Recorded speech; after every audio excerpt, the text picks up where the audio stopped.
What I'm about to tell you sounds like it could be the plot of a movie. A team of specialists brought together to hunt down sunken treasure and bring back something that's been extinct for over 100 years. Throw in a shot of whiskey and you don't have a story that came from Hollywood, but one that's as Michigan-made as it gets.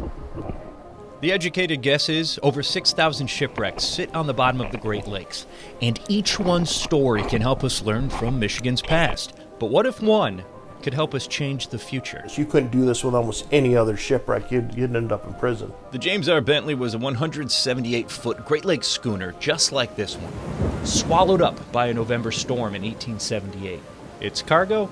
An unlikely treasure. 37,000 bushels of rye that don't exist anymore or anywhere else, entombed right here at the bottom of Lake Huron. What we'd really like to do is go down and get some of that grain and see if we can't bring that back to life. Yep, you heard that right. As founder and CEO of Mammoth Distilling, Chad Munger takes pride in his Michigan-made spirits using Michigan-made products. And shipwrecks are about as Michigan as it gets. So for a long time, Mammoth has been interested in rye whiskey, because Michigan has been the center of rye production in the United States, or certainly was the center of rye production 100 years ago. A history now forgotten by most, but not Mammoth and Ari Sussman. Along with Michigan State University, the distillery helped regrow a forgotten variety called Rosen rye after it disappeared from the landscape more than 100 years ago. A passion for our state's history, shared by author and shipwreck hunter Ross Richardson. I just happen to know a lot of people in the right places. He and Ari connected over history and the topic of using a shipwreck to make whiskey, an idea that would normally be illegal because shipwrecks in the Great Lakes are state property. But I said, well, my buddy owns a shipwreck. Enter Paul Ehorn. I'm a little bit of an oddball. I do things that many other people wouldn't do. Owning a shipwreck would certainly qualify.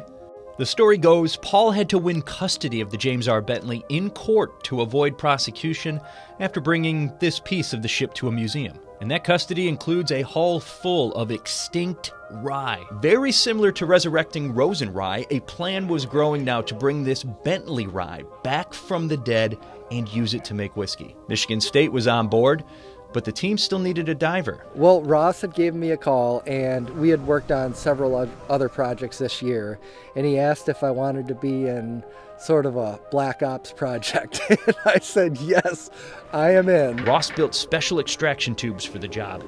And on a sunny September day, two small boats raced into northern Lake Huron. The calm weather, a nice contrast to the tensions felt on board. So what if the probes don't work? Operating in an alien world, Dusty plunged the tube into the pile of sunken rye. You're essentially going down blind and trying to figure out on the fly what to do, where to go, and make sense of it in the dim light. Everyone else, 160 feet above, watching, holding their collective breath. And you really knew something had happened is when Ross was able to pull the three tubes up over the side of the second boat.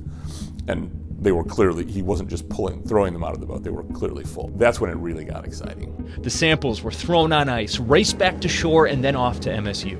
It was still in good condition, but it just wasn't viable. Michigan State couldn't get the rye seeds to germinate. But like with all good stories, there was a plot twist. We've all seen Jurassic Park. Like I said, this could be straight from Hollywood. Extracting DNA from the Bentley rye and combining it with the Rosen rye.